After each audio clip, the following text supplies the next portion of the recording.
ఎరగొట్టారు. తప్పే ఉంది, పర్మిషన్ ఉంది, సిటీలు అన్నీ ఉన్నాయి పర్మిషన్.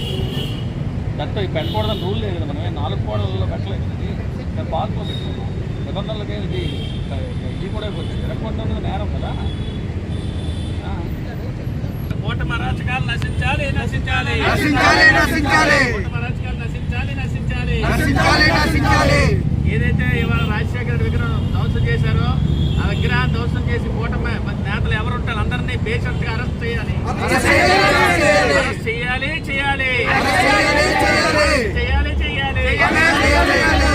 గుడ్ ఈవినింగ్ అండి. నా పేరు విజయ్ కుమార్. నేను ఫోర్త్ టౌన్ ఇన్స్పెక్టర్ గా పనిచేస్తున్నాను. 26/8/2024 నిన్న నైట్ 9 గంటల ప్రాంతంలో కూటమి నాయకులు నార్త్ కాన్స్టిట్యున్సీ సంబంధించినటువంటి 45-14 వార్డుకు సంబంధించినటువంటి నాయకులు పోలీస్ స్టేషన్ కి రావడం జరిగింది. ఒక రిపోర్ట్ కూడా ఇవ్వడం జరిగింది. అక్కయ్యపాలెం సిగ్నల్ పాయింట్ వద్ద జీవీఎంసీ గ్రీన్ బెల్ట్ లో ఎలక్షన్ కు బిఫోర్ వైసీపీ నాయకులు ఒక వైసీపీ జెండా స్తంభాన్ని ఆవిష్కరించినట్లు ఫిర్యాదులో పేర్కొన్నారు. అది ఎలక్షన్ కోడ్ సందర్భంగా దాన్ని తొలగించినట్లు, అదే ప్లేస్ లో వీళ్ళు August 15న జెండా ఎగరేయడానికి జీవీఎంసీకి పర్మిషన్ అడిగితే వాళ్ళు నిరాకరించినట్లు తెలియజేశారు. ఆదివారం, శనివారం ఈ 2 రోజుల సెలవు దినాల్లో ఈ వైసీపీ నాయకులు స్వర్గీయ రాజశేఖర రెడ్డి గారి విగ్రహాన్ని ఆ ప్లేస్ లో వితౌట్ ఎవరి పర్మిషన్ లేకుండా నిర్మాణం చేసినట్లు, అది వాళ్ళ కూటమి నాయకులు వాళ్ళ అభిమానస్తులు ప్రజల్లోన ఒక అంటే వాళ్ళ కక్షలు ప్రేరేపించే విధంగా ఉన్నాయని ఒక రిపోర్ట్ ఇవ్వడం జరిగింది. అదేవిధంగా ఈ రోజు మధ్యాహ్నం 1 గంట సమయంలో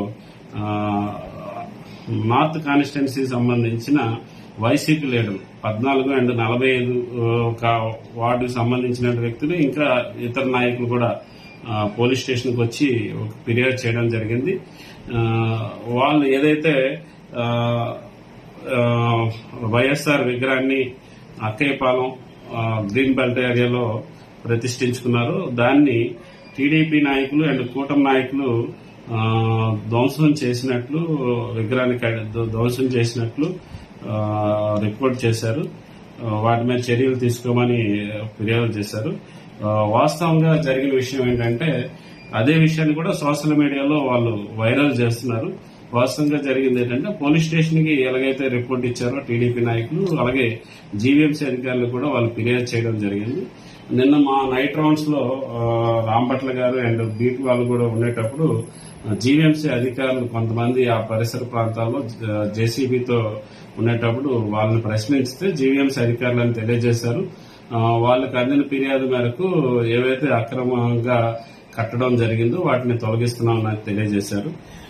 ఇది వాళ్ళకి అంటే జీవీఎంసీ అధికారులకు వచ్చిన రిపోర్ట్ మీద వాళ్ళు తీసుకునే చర్యలే తప్ప ఇది టీడీపీ సోషల్ మీడియాలో ప్రచారం అయినట్టు టీడీపీ వాళ్ళు గాని లేకపోతే కూటమి నాయకులు చేస్తున్న విధ్వంసం అయితే కాదు.